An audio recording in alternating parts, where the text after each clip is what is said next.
E aí, pessoal, boa noite. Como é que tá a vida de vocês aí? Muito Netflix, muita pipoca, né? A vida mansa vai acabar a partir de agora, porque nós vamos produzir, tá? A gente tem que pensar em coisas boas e não em coisas ruins. Então eu trouxe para vocês aqui na aula de hoje a regra do octeto, né? A primeira parte de ligações químicas. Vou explicar para vocês detalhe por detalhe, tá? Depois a gente vai entrar na dinâmica de ligações iônicas, ligações covalentes, ligações ativas.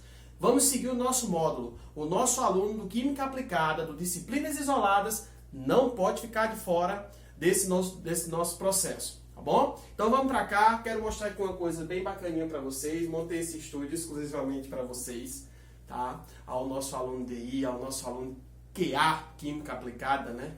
O pessoal de Catolé do Rocha, o pessoal de Souza, o pessoal de Patos, que abrange essa região toda. Vamos tirar aí, né, essa preguicinha e vamos produzir, tá certo? Vem cá. Ó, eu vou começar com a aula aqui, parte 1, tá bem? Ligações químicas, introdução, regra do octeto. O que representa a regra do octeto? Regra do octeto, o próprio nome já vem dizendo, são 8 elétrons. 8 elétrons aonde? Na camada de valência.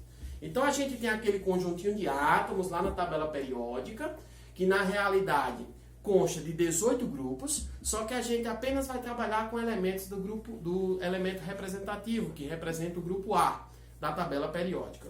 Tá bem? Então, regra do octeto, o próprio nome já vem dizendo, octeto vem de 8. Então, afirma que o átomo adquire estabilidade após atingir 8 elétrons na sua camada de valência. Isso mesmo, camada de valência, aquela que nós aprendemos na aula lá de estrutura atômica, na aula lá de distribuição eletrônica, mais precisamente. Ou coloquei um OBS aqui, ó, 2 elétrons caso trate da camada K. Vamos fazer uma rápida revisão do que a gente aprendeu sobre a camada K. L, M, N, O e assim por diante. Quando a gente estudou Niels Bohr, a gente lembra das órbitas estacionárias, né? Que eram compostas por 7 camadas eletrônicas. A camada K é a única camada que tem 2 elétrons na valência. Então, nela consta principalmente de um elementozinho chamado hidrogênio e de um elementozinho chamado hélio, cujos esses elementos fazem parte do primeiro período da tabela periódica, tá? Então, toda vez que terminar no nível 1, automaticamente ele vai fazer parte da camada K. E a camada K se estabiliza com quantos? Com 2 elétrons. Então, nesse caso aqui, ó, distribuindo o hidrogênio, que tem número atômico 1, eu vou ter um S1. Tá? Então, o nível 1 corresponde à camada K, e a camada K se estabiliza com quantos elétrons? Com 2 elétrons. Então, o hidrogênio vai pegar esse elétronzinho e vai ganhar de alguém. Por isso, o hidrogênio, nesse caso, ele não pode perder elétron, porque se ele perder elétron, essa camada ela vai desaparecer. Então, ele vai ter que ganhar esse elétron para atingir um S2. E assim por diante, ó, ele vai atingir a valência dele, que é, no caso, 2 elétrons. Voltando para cá. Aqui eu tenho 2 elementos, o sódio, que é um metal, e o enxofre, que é um ametal.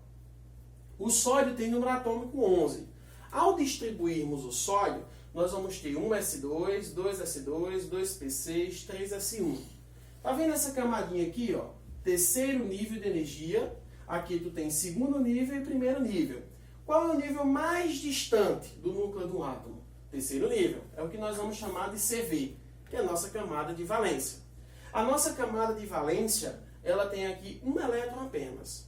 Daí, então, você vai fazer a pergunta. É mais fácil perder 1 para chegar a 8 ou ganhar 7 para chegar a 8? Eis a questão. Por isso, a ligação ela vem para facilitar a nossa vida. Nesse caso aqui, como eu tenho 1, é mais fácil eu perder 1 para atingir estabilidade do que eu ganhar 7. Vejamos. Se aqui eu tenho um elétron, a carga positiva mais 1, esse elétron vai desaparecer, consequentemente essa camada vai cair fora. A camada caindo fora, o que é que acontece? Quem passa a ser a nossa última camada? 2s2 e 2p6. Que ao somar esses elétrons aqui, 2 mais 6, eu vou ter exatamente 8 elétrons na camada de valência. Então, para um metal adquirir estabilidade de gás nobre, é necessário que ele perca um elétron. ou 1, ou 2, ou 3, dependendo da família em que ele esteja. Já se pegarmos aqui o enxofre, cujo número atômico dele é 16, nós vamos terminar aqui em 3s2 e em 3p4. Perceba que aqui corresponde à camada K, aqui corresponde à camada L, e aqui vai corresponder à camada N. Qual dessas camadas está mais distante do núcleo do átomo? A camada N, que vai ser nossa camada de valência. Quantos elétrons eu tenho na camada de valência? 2 mais 4 vai dar quanto? 6. Então é mais fácil ele ganhar 2 para chegar a 8 ou ele perder os 6. Fica mais óbvio, evidente, ele ganhar 2. Por isso a carga dele passa a ser o quê? Menos 2. Então lá vai a dica. Metal sempre vai perder e ametal sempre vai ganhar.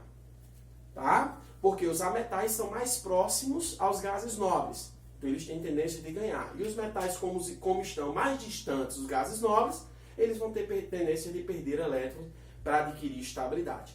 Isso daqui é uma introdução do que nós vamos estudar na nossa segunda parte da aula, que são as ligações iônicas.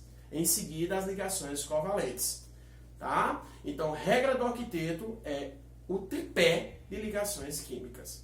Beleza?